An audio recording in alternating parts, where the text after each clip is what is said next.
A ver, si pensamos en la Biblia, ¿qué nos viene a la cabeza?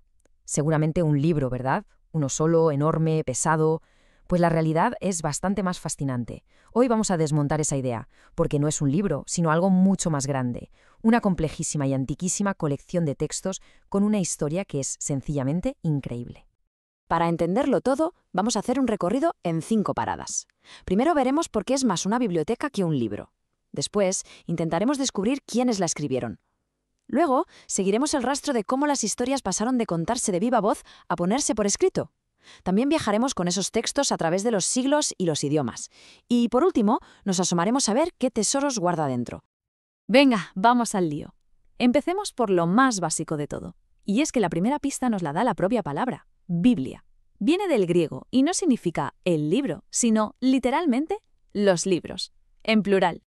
Y aquí viene la clave de todo el asunto. No es un libro, para nada. Es una colección de 73 libros. 73, cada uno distinto, escrito en épocas diferentes, por autores diferentes y con estilos que no tienen nada que ver entre sí.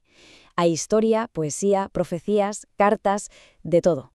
Y esta pedazo de biblioteca, por así decirlo, se divide en dos grandes bloques. Por un lado, el Antiguo Testamento, que son 46 libros, que cuentan la historia del pueblo judío antes de la llegada de Jesús, y por otro, el Nuevo Testamento, con 27 libros que ya se centran en el mensaje de Jesús y en cómo vivían los primeros cristianos. Pero, un momento, ¿qué es eso de testamento? ¿Qué significa realmente? Pues la palabra en sí misma quiere decir acuerdo, pacto o promesa, así que cada parte de la Biblia representa una gran alianza. La antigua, la que se establece entre Dios y el pueblo hebreo, y la nueva, la que se ofrece a toda la humanidad a través de Jesús. Vale, si son 73 libros, la pregunta cae por su propio peso. ¿Quién los escribió? Y aquí la respuesta es curiosa, porque es una mezcla, una colaboración entre lo divino y lo humano. La idea central, desde un punto de vista teológico, es lo que se conoce como inspiración. A ver, ¿qué significa esto? Pues la creencia es que Dios es como el autor principal, el que tiene la idea, pero que elige a personas concretas, a escritores humanos, para que la pongan en papel, usando su propio estilo y sus propias palabras.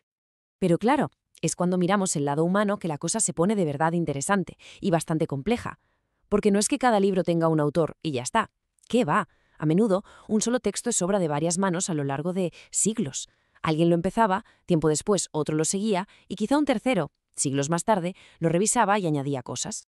Y claro, todo esto nos lleva a otra pregunta. ¿Cómo es posible? ¿Cómo pasamos de historias que se contaban de padres a hijos alrededor de una hoguera a una colección de libros bien organizada? Pues no fue de un día para otro, desde luego. Los expertos hablan de un proceso larguísimo, en 5 fases. Primero, pasaba algo importante, un hecho histórico. Después, la gente le daba vueltas a eso, lo interpretaba desde su fe. Esa historia, ya con su significado, se empezaba a contar de boca en boca, a veces durante generaciones. Y solo mucho después, alguien decidía ponerlo por escrito. El último paso, claro, era juntar todos esos escritos en una colección. Para que nos hagamos una idea de la escala de tiempo de la que estamos hablando, este proceso duró más de 1000 años. 1000 años. Desde los primerísimos textos del Antiguo Testamento hasta los últimos escritos del Nuevo. Una auténtica locura. Venga, ahora vamos a hacer de detectives y a seguir el viaje de estos textos, pero su viaje físico, es decir, cómo han llegado desde esas lenguas antiguas hasta nuestras manos hoy en día. Bueno, lo primero es que la Biblia no se escribió en un solo idioma, ni en 2, en 3. La mayor parte del Antiguo Testamento en hebreo. Luego, algunas partes, y ojo, el Evangelio de Mateo, se escribieron en arameo, que era el idioma que hablaba Jesús en su día a día, y ya todo el Nuevo Testamento se redactó en griego, que era como el inglés de la época, el idioma que todo el mundo entendía. Y a partir de ahí empezó la increíble aventura de las traducciones. La primera gorda fue al griego, la famosa Septuaginta. Varios siglos más tarde, en el IV, llegó la Vulgata, que es la traducción al latín, y se llama así porque la idea era que fuera para el vulgo, para el pueblo. Y ya mucho, mucho más tarde, pues llegarían las traducciones a los idiomas que hablamos hoy. Y hoy la cosa se ha ido de las manos. La Biblia está traducida a más de 1800 lenguas y dialectos de todo el mundo. Es, pero de lejos, el libro más traducido de la historia. Una auténtica barbaridad. Pero esperad, que aquí viene un dato que es alucinante. De todos estos textos no conservamos ni un solo manuscrito original. 0. Se perdieron, se deshicieron con el tiempo.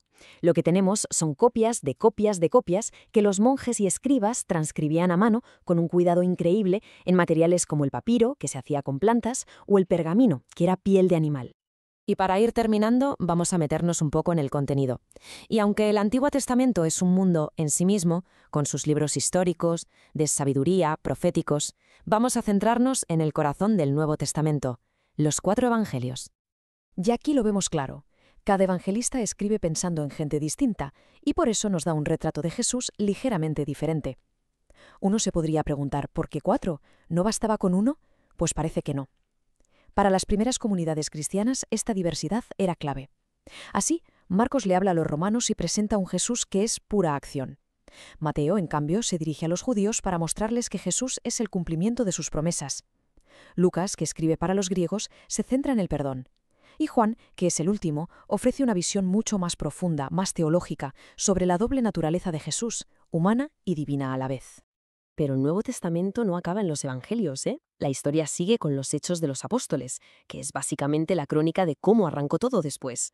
También están las cartas de San Pablo, que son una pasada, porque nos meten de lleno en los problemas del día a día de esas primeras comunidades.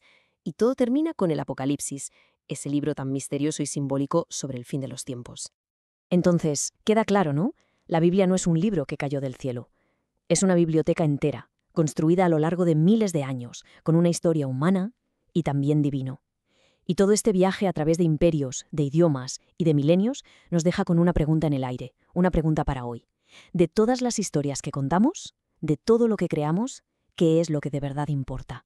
¿Qué historias vamos a elegir nosotros para que perduren?